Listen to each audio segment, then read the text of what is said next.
आज ही Doubtnut app download करें। Doubtnut पर होगा अब आपके सभी मैथ्स, केमिस्ट्री, फिजिक्स और बायोलॉजी डाउट्स का सफाया। बस अपने क्वेश्चन की फोटो खींचो, उसे क्रॉप करो और तुरंत वीडियो सोल्यूशन पाओ। Download now. हेलो, तुम्हारा क्वेश्चन ये है कि इस फॉलोइंग केमिकल रिएक्शन में जिंक ऑक्साइड कार्बन के साथ रिएक्ट करके जिंक मेटल और कार्बन मोनोऑक्साइड का फॉर्मेशन करता है। रिएक्शन कुछ इस प्रकार से। हमें बताना है कि इस दूसरा कौन सा एग्जांपल है जो similar type of reaction show करता है। फर्स्ट ऑफ ऑल हमें जानना पड़ेगा कि ये है रिएक्शन कौन सा। एक्चुअल में ये रिडॉक्स रिएक्शन है। रिडॉक्स रिएक्शन को ऑक्सीडेशन रिडक्शन रिएक्शन भी बोलते हैं। अगर हम बात करते हैं कि ऑक्सीडेशन और रिडक्शन होता क्या है, तो ऑक्सीडेशन प्रोसेस एक ऐसी प्रोसेस होती है जिसमें ऑक्सीडेशन नंबर में इंक्रीमेंट होता है जैसे ही रिएक्शन प्रोसीड करता है। या इसको सिंपल भाषा में एक और तरीके से कह सकते हैं कि ऑक्सीडेशन प्रोसेस एक ऐसा प्रोसेस है जिसमें लॉस ऑफ इलेक्ट्रॉन होता है। अगर हम बात करते हैं कि रिडक्शन प्रोसेस क्या होता है, रिडक्शन प्रोसेस एक ऐसा प्रोसेस है जिसमें गेन ऑफ इलेक्ट्रॉन की बात की जाती है। या अगर हम ऑक्सीडेशन नंबर के रेस्पेक्ट में बात करें तो यहाँ पे एक ऐसा प्रोसेस है जहाँ पे डिक्रीज इन ऑक्सीडेशन नंबर होता है during the proceeding of the reaction. तो ये कुछ इंपॉर्टेंट पॉइंट है जो हमें जानना चाहिए। अगर हम रिएक्शन देखते हैं तो हमें पता चल जाए कि कौन सा ऑक्सीडाइज हो रहा है सब्सटेंस, कौन सा रिड्यूस हो रहा है। तो यहाँ पे देखिए, जिंक ऑक्साइड जब कार्बन के साथ रिएक्ट करता है तो ये जिंक और कार्बन मोनोऑक्साइड का फॉर्मेशन करता है। यहाँ पे ऑक्सीजन -2 ऑक्सीडेशन स्टेट में है, जिंक +2 में है।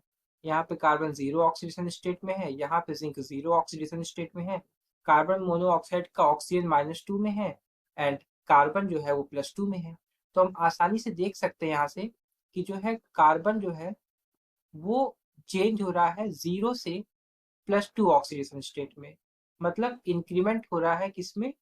ऑक्सीडेशन नंबर में।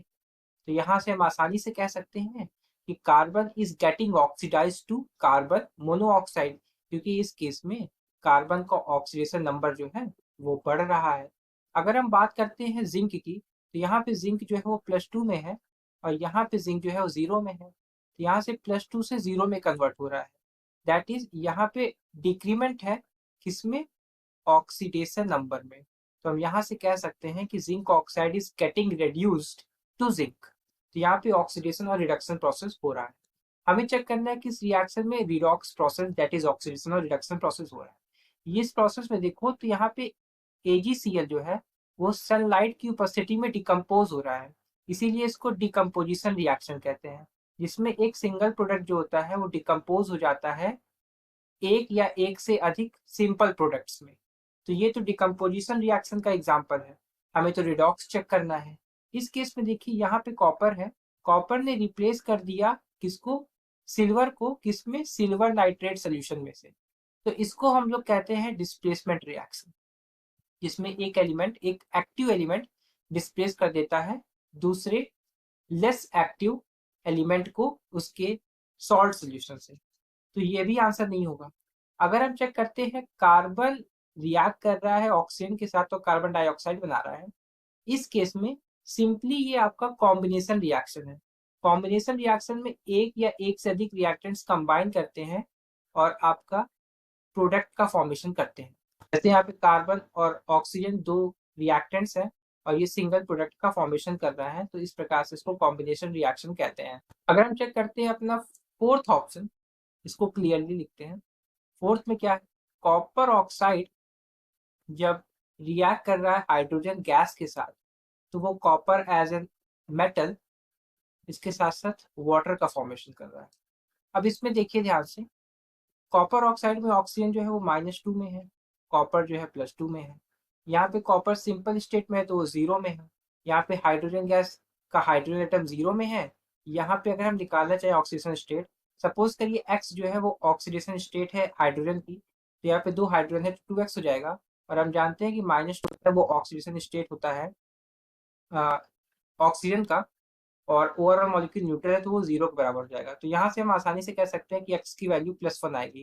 दैट इज यहाँ पे जो हाइड्रोजन एटम का ऑक्सीडेशन स्टेट है इन H2O केस वो आपका +1 है। तो हम यहाँ से आसानी से देख सकते हैं कि यहाँ पे हाइड्रोजन एटम 0 से +1 जा रहा है। तो यहाँ पे क्या हो रहा है, यहाँ पे इंक्रीज हो रहा है ऑक्सीडेशन नंबर में। तो हम यहाँ से कह सकते हैं कि ये जो प्रोसेस है ये ऑक्सीडेशन प्रोसेस। और अगर हम ऑक्सीडेशन प्रोसेस निकाल चुके हैं, अगर हम रिडक्शन प्रोसेस निकालने में कामयाब हो जाते हैं तो ये रिडॉक्स प्रोसेस हो जाएगा, जो कि सिमिलर है जिंक ऑक्साइड और कार्बन रिएक्ट करके जिंक प्लस कार्बन मोनोऑक्साइड बनाते हैं। अब रिएक्शन में हम आसानी से देख सकते हैं कि कॉपर ऑक्साइड जब कॉपर में कन्वर्ट हो रहा है, तो यहाँ पे कॉपर +2 में है, यहाँ पे 0 ऑक्सीडेशन स्टेट में है। तो यहाँ पे क्या हुआ है, यहाँ पे डिक्रीमेंट हुआ है इसमें ऑक्सीडेशन नंबर में, जिसको हम लोग रिडक्शन प्रोसेस के नाम से जानते हैं। तो यहाँ पे रिडक्शन भी हो रहा है। तो इस हिसाब से हम आसानी से कह सकते हैं कि हमारा जो फोर्थ ऑप्शन है वो एक्चुअल में रिडॉक्स प्रोसेस है, जो कि एग्जैक्टली सेम है जो हमारे क्वेश्चन में दिया गया है। तो ओवरऑल ये है कि हमारा fourth option, in which copper oxide reacts with the hydrogen, तो ये हमेशा हमें क्या देता है फॉर्मेशन कॉपर का और वाटर का, ये एक रिडॉक्स प्रोसेस है जो कि मैच कर रहा है। हमारा फोर्थ ऑप्शन सही है। Thank you. क्लास 6 से 12 से लेके नीट, IIT, जेई मेंस और एडवांस के लेवल तक 10 मिलियन से ज़्यादा स्टूडेंट्स का भरोसा। आज ही डाउनलोड करें डाउटनेट ऐप या व्हाट्सएप कीजिए अपने डाउट्स 8400 400 400 पर।